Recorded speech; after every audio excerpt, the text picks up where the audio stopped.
Olá pessoal, então estamos começando aqui mais um Jornadas Literárias com a temática do Batman, né? No último encontro nós ficamos com essa, ainda por falar, né, sobre os gibis, então os quadrinhos mesmo, os graphic novels, que inspiraram esse filme em específico, né, o Batman Cavaleiro das Trevas. Também havia, né, essa questão das teorias da teoria da conspiração relacionado, né, à trágica morte do Heath Ledger, né? Então vamos falar um pouco sobre isso, talvez estendamos um pouco mais essa conversa, certo? E já começamos talvez por essa coisa da teoria da conspiração. Vamos começar por aí então? Pode ser. Não, é que assim, né, o que acontece? Como sempre, né, depois da morte de algum famoso que não é esperado, muito jovem, elas vêm, né? Por sinal, agora me ocorreu uma coisa que eu não vou conseguir pesquisar no momento, mas eu não sei se ele faz parte do Clube dos 27, mas acho que não. Eu ia perguntar agora. Eu tenho a impressão que não. Eu acho que ele era mais velho também, acho que estava na casa dos 30. Parece, exatamente. Né? Mas assim, daí logo em seguida, né, apareceu uma entrevista do nosso querido, o primeiro Coringa, Que é o Jack Nicholson. Jack Nicholson, né? Que é uma entrevista dele falando uma frase enigmática que era eu avisei ele sobre o Coringa, né? Exato. E aí, né, veio aquela questão de, bom, ele fez tão bem o papel, né, quem sabe ele não conseguiu sair do papel depois. Existe esse problema aí, algumas vezes com atores, claro que não é uma coisa que dura uma vida inteira, mas existem relatos de atores que, né, entram tanto no papel que acabam, sei lá, ficando um mês depois ainda dentro do papel. As pessoas relatam isso, não, ele continuava agindo de um jeito estranho que não era ele, de uma hora para outra ele sai, né? Sim. Então, tem isso. E aí tem essa coisa, né, que seria uma maldição de quem interpreta o Coringa e tal, que a pessoa pode acabar ficando louca, né? O Heath Ledger morreu por causa de, né, acabou tomando remédio a mais, né? Exato, uma overdose, né, de uma remédio. overdose, isso. E aí, só que aí tem uma outra curiosidade, né, que sempre me chamou a atenção, que daí tem a ver mais com uma questão de misticismo e cartas do tarô, né? Que as pessoas às vezes acham que o último filme dele foi o Cavaleiro das Trevas, né? Mas ele estava fazendo um outro filme, que era o último filme que ele fez, então não foi o Cavaleiro das Trevas, né? Ele estava filmando o filme O Mundo Imaginário do Dr. Parnaso. Claro, que inclusive a produção desse filme teve que depois assumir, eu acho que dentro do próprio roteiro, uma forma, né, que naturalmente, e aí ficou mais até de um ator fazendo o personagem que ele inicialmente estava fazendo. O Johnny Depp, né? E o cara que faz o Watson no novo Sherlock Holmes. Lembra o nome do ator? Claro, o Jude Law. Jude Law, exato. Os dois não tem eu não sei qual é a explicação plausível, mas eles alternam fazendo o personagem do Heath Ledger, né? E aí esse filme que é muito louco, né? Muito louco, não sei se você já viu esse filme. Não vi. Eu, na verdade, vi imagens dele, realmente eu vi imagens, e me pareceu algo numa linha mais, assim, licérgica mesmo, né? Meio doidona. Eu não vou utilizar um outro adjetivo que seria místico, né? Ou misticoide. O místico simbólico, assim. Místico simbólico, assim. Então, mas é uma aventura que envolve um pacto com o demônio.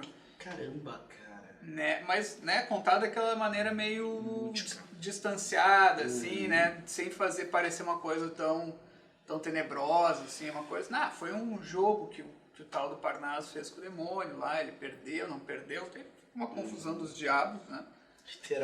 Literalmente. Pacto fáustico aí. Isso, exatamente. É mais para um pacto fáustico, assim. E aí, é engraçado, tem essa questão do tarô, né? Por exemplo, que daí já vai de um filme pro outro, né? Que no Batman ele era o Coringa, que é uma carta, né? Faz parte dos arcanos menores, né? Chamados, faz parte dali, né? Da Copa e tal, esse 1, 2, 3, né? Tem os arcanos maiores, que são aqueles mais simbólicos, mas os menores também ali, fazem parte, né? Só que o simbolismo deles é mais diluído, não se dá tanta atenção, né? Mas então tem a carta do Coringa, né? Do Joker, que aparece no filme e tal. E aí no Dr. Parnassus, o primeiro momento que o Heath Ledger aparece, ele aparece enforcado pelo pé. Não mas se é pelo pé ou enforcado de forma normal. Só que antes de ele aparecer, alguém encontra a carta do enforcado, que é uma das cartas do tarô, né? Carta 12, eu acho. E aí, né? Enforcado, acabou morto depois, né? Sim. Então gera esse tipo de debate, assim, num submundo e tal, né, teoria da conspiração. Alguns acham que foi assassinado, por sabe-se lá qual motivo, também não existe nenhum motivo aparente para isso, né, então, mas tem essas coincidências, né, e também quando o Batman captura ele finalmente no Cavaleiro das Trevas ali, também é engraçado que ele captura ele pelo pé, né, então ele fica pendurado, como na carta do tarô do enforcado. Na carta real o cara tá enforcado pelo pé, né? Quem quiser procurar na internet pode olhar ali no tarô de Marsella, né? O enforcado está enforcado pelo pé. E é como, Claro, sim. E é como a última cena do Coringa no filme, ele tá assim. Então são essas teorias da conspiração, né? Que giram em torno né? Que eu conheço, deve ter muito mais, né? Se for procurar, os caras vão inventando, né? Sim. Mas são essas coincidências aí que eu pude levantar, coincidências mínimo interessantes, né? Assim, faz o cara pensar um pouco, né? Mas era isso. Eu, em cima disso que você foi comentando, fui lembrando de alguns elementos que a gente vai ouvindo acerca de filmes também que lidam com a questão, né, ou do sobrenatural ou mesmo do nefando, né, daquilo que é muito negativo. Né? O que é esse nefando, Rodrigo? Aquilo que é muito negativo, até pode não ter nenhum cunho sobrenatural, mas o nível, né, de elementos trágicos, violentos e assim por diante que aparecem, acabam gerando, né, não só um estresse extraordinário das pessoas que trabalharam com isso, muitas vezes até por parte de alguns diretores, né, o diretor acaba quase incorporando para os atores, né, quase aquilo que é o vilão dentro da história. Existem pessoas que comentam, né, a relação entre o diretor daquele filme muito famoso, de uma obra também muito famosa do Stephen King, que é o Iluminado, outro grande trabalho do Jack Nicholson, trabalhando com essa questão da loucura, né, e assim por diante. E ele é bem isso, né, porque esse personagem é um personagem que está no limiar, volta e meia, até que entra esse processo de enlouquecimento. Né, é o Kubrick, né, o diretor que enlouquece os atores, né? E o Kubrick, dizem que ele fez a moça que é, né, a mocinha da história, na verdade. Shelley Duvall, acho que é o nome dela. A mulher passou mal pra cachorro, cara, tipo, não, perdeu o cabelo e tudo mais. Não é o Kubrick que está envolvido com aquela questão de estupro envolvendo Marlon Brando e não sei o que mais. Não é o Coppola. É o Coppola. É, exato. Então, quer dizer, a gente tem, às vezes, dentro de certos filmes, né, tanto a questão, né, do próprio diretor incorporando quase algo do vilão. Sim. O próprio tratamento, né, o próprio Hitchcock tinha uma posição acerca dos atores, assim, ó, digna do pior industrial do século XIX acerca dos seus operários. Assim. Então, mas quando trata-se de coisas de sobrenatural e tudo mais, aqui, pessoal, isso aqui não é um canal para falar de sobrenatural, certo? Isso aqui foi muito claro. Claro, né? A gente está falando do elemento simbólico. Mas como é questão de entretenimento, existe também o creepy. Para mim existe um entretenimento creepy. É uma coisa que diverte as pessoas falar, né, do temeroso, da coisa do temível. E a gente ouve, por exemplo, filmes como Exorcista e tudo mais, começam a acontecer fenômenos meio inexplicáveis no meio da história. Às vezes até algumas coisas trágicas que necessariamente não precisam estar ligados à questão na vida real, né? Não, na vida real. No set de filmagem ou logo em seguida após terminar a filmagem. Né? Exato. Por exemplo, às vezes já ouvi falar, não me recordo agora em concreto, de acidente trágico e assim por diante. Sim. E aí tem aqueles, né? E aí cada um vai ter a sua opinião, a sua crença sobre isso. Mas tem aqueles que falam que certos atos humanos, a certa repetição de determinados símbolos, podem atrair ou então abrir o caminho para, né, a ação de forças que transcendem, né, a nossa capacidade, né, de compreensão, não digo tanto, mas de medição, de detecção e assim por diante, né? Então, e é interessante realmente, porque você ter na sequência, né, um filme, primeiro, que trata de um sujeito que incorpora, estamos dizendo isso no sentido, né, bem metafórico mesmo, mas que incorpora os elementos de um demônio do caos. Né, primeiro isso. Sim. Né, e aí, demônio do caos não é... Pessoal, a gente não está inventando aqui algo, né? A gente tem ao longo... Entendendo também que muitas das religiões, né, inclusive muitas daquelas coisas que inspiram também obras de entretenimento hoje em dia, têm inspiração nessas religiões. Muitas das religiões são, na verdade, mais uma tentativa de me religar com o sagrado, também uma tentativa de me dar uma visão integral do que é o mundo, do que é o universo, né? E muitas dessas religiões têm alguma divindade que incorpora a coisa do caótico. Sim. Né? Tanto é que para nós, isso para nós talvez não seja tão familiar, porque dentro da nossa matriz cristã, nós temos aí uma coisa muito clara, um único Deus e uma figura antagônica a Deus que não é Deus, que é o diabo. Né? E não se tem muitas questões dessa coisa do caos, né? Toda essa coisa negativa. Que tá num nível muito abaixo, mas aí quando tu fala do caos, a gente até tem que relativizar um pouco, porque se tu for ver na cosmogonia greco-romana, o caos está sempre no princípio, né? Exato. Ele é o primeiro dos deuses que aparece aqui. Da onde ele aparece? Bom, elas nunca explicam da onde aparece. Elas deixam propositalmente de lado a questão, né? Ele só sabe que no começo havia um caos, né? É sempre assim que começa. Tu vai procurar ali na explicação que o Ovídio dá nas Metamorfoses, então ele vai colocar isso. No começo havia o caos e tal. E isso aí está muito presente. A definição das formas. Isso, exato. Não, aí o caos não é tomado como uma força desintegradora, necessariamente. Exato. É uma coisa que estava no começo e que... Exato. Ou seja, antes da criação havia tudo indistintamente dentro de um bolo, assim, né? E aí um Deus foi lá e foi tirando, né, daquele bolo as formas, né, arquetípicas das coisas, etc. E tal. Isso não é exatamente como se narra no Gênesis, né? A questão do demônio. Não, eu digo a criação do caos, né? Mas não deixa de ter alguma coisa, claro. né? Porque disse que o Espírito de Deus pairava sobre as águas, né? Essas águas indistintas aí, né? Que fica bastante misterioso o que era isso, né? Enfim, né? Então só para deixar bem claro, e aí tem dois caos, né? Tem o segundo caos que é deterioração das formas, exato, né? Daí é uma ação demoníaca mesmo, né? De retirar a ordem do mundo e deixar tudo, né, numa anarquia, numa coisa assim. Me parece que na maioria das religiões, né, isso também fica distinto. Aquilo que uma cosmogonia... Cosmogonia, pessoal, é a maneira como um grupo humano, seja religioso, cultural e assim por diante, faz a explicação de como surgiu tudo que existe, né? Mas parece que... A agonia é o nascimento, né, de generar, a geração do cosmos, né, da ordem do mundo. Né? E o que parece que acontece é o seguinte, existe primeiramente essa questão do caos como isso, né, como uma indistinção primordial, anterior a uma criação propriamente, né, ou então a entrada de um cosmo que gera ordem, por isso distingue uma coisa das outras, e aquilo que é a desagregação. Exato. E existe muitas vezes a personificação dessa desagregação, porque se percebe desde sempre que existe uma força, né, que age para a desagregação das coisas que estão, né, ordenadas.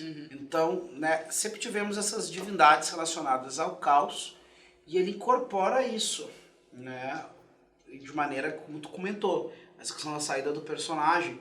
Isso é uma coisa que talvez seja até compreensível. Quem está nos assistindo já passou por essa sensação. Tu assistiu um filme e tu sai meio motivado pela temática do filme. Se foi sobre um time de futebol, você quer ver um jogo, você quer jogar um jogo de futebol, né? Você quer, seja no videogame, seja concretamente assim por diante, né? Então é algo assim que parece razoável pensar que pode haver, né, algumas ações que... Não, exatamente. Que acabam atraindo até o próprio elemento simbólico, né, que a gente estava comentando, a coisa do próprio símbolo do tarô, né, parece também que de alguma forma, Porque, daí, claro, vamos entrar em todos os outros pormenores, né, relacionados a essas coisas, mas de onde é que vem essa analogia? Né? Por que se retrata, né, desta maneira no arcano, né, e por que esse arcano simboliza essas coisas? Né? Exato. Às vezes a gente pensa assim, ah, não, alguém inventou isso. Geralmente essas coisas não são inventadas do nada.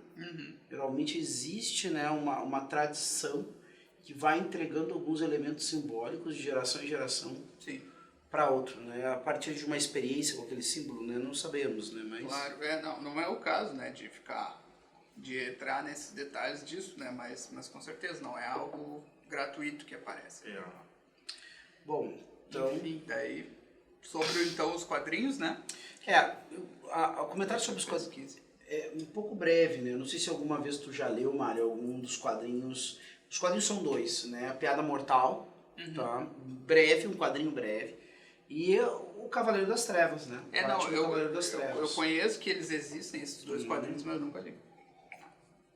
Conheço pelo título, né? Nós temos o Piada Mortal, na verdade, que é um plot razoavelmente simples, certo? Mas que é a questão de o Coringa, de alguma forma, né, que é levar o Batman à experiência da loucura, né? Ou seja, que de alguma forma ele quer mostrar ao Batman como, na verdade, né, o que separa ele de todos os outros vilões, né, com qual ele combate é uma linha tênue. Na verdade, o Batman pode perfeitamente, em um determinado momento, com determinadas experiências, despirocar e acabar se tornando também ele um vilão. Né? Então, Cavaleiro das Trevas, né, que é um HQ que trata, né, especialmente sobre essa questão do Batman contra tudo e contra todos, parece dentro da história, certo?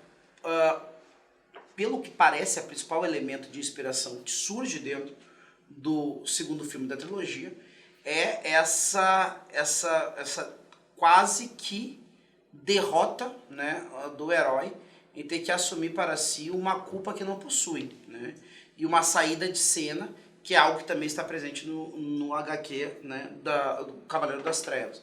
Então, quer dizer, além do nome que o filme leva, parece que essas duas temáticas são tratadas mais en passant, de maneira quase como que uma pincelada que nós temos na história, e aí então vai ser bem distinto os acontecimentos materiais da história em quadrinho e do filme. Talvez se sinta algum sabor disso no terceiro filme, do qual nós vamos falar mais avante, mas não dá para dizer de maneira nenhuma, porque isso pode ser um engano, né? Que a pessoa pode pensar que, na verdade, o filme Batman Cavaleiro das Trevas é a versão cinematográfica do HQ, e coisa que não é, né? De maneira, talvez esteja mais próximo, certo, até de outras obras narrativas, né, do Batman, que aí entra uma coisa que o Mário falou que é muito boa, né, no vídeo anterior, que em grande parte mais do que o Nolan querer trabalhar a coisa do personagem Batman, é a questão de querer contar uma história relacionada a certos elementos, se utilizando do personagem como instrumental narrativo e simbólico. Eu tenho certeza que ele gostou muito do título Cavaleiro das Trevas. Cavaleiro das Trevas, o título ele gostou, isso não tem dúvida, e ele puxou do quadrinho. Talvez ele não tenha gostado tanto do quadrinho em si, né? Ou achou que não era a história que ele queria contar, mas aquele símbolo do Batman, que já é esse quase anti-herói, a gente chegou a tocar um pouco nessa questão, mas não chega a ser, né, um anti-herói, no sentido forte desse termo, mas é assim, é esse cara que vive, praticamente se alimenta das trevas e usa as trevas para lutar contra o mal, que normalmente é simbolizado pelas trevas também, né? Então, quase como que usa o mal para virar contra si, né? Eu acho que esse símbolo ele gostou e utilizou, né? Então, não tanto o plot do quadrinho, né? Perfeito. Eu aqui, né, falei tudo o que queria, né, acerca desses pontos que ficaram em aberto. Não sei se o Mário quer colocar mais alguma coisa aqui. Não, vamos deixar então esse episódio aí como um extra, né? Com exato. Das coisas aí. E no próximo, então, a gente trata do Cavaleiro das Trevas Ressurge, né? Dark Knight Rises. Exatamente. Aguardamos você então para o nosso próximo encontro para falar então da última etapa dessa trilogia, dessa verdadeira jornada do herói, do Batman, esse personagem já tão querido por tantos aí. Vamos continuar conversando. Até lá. Grande abraço.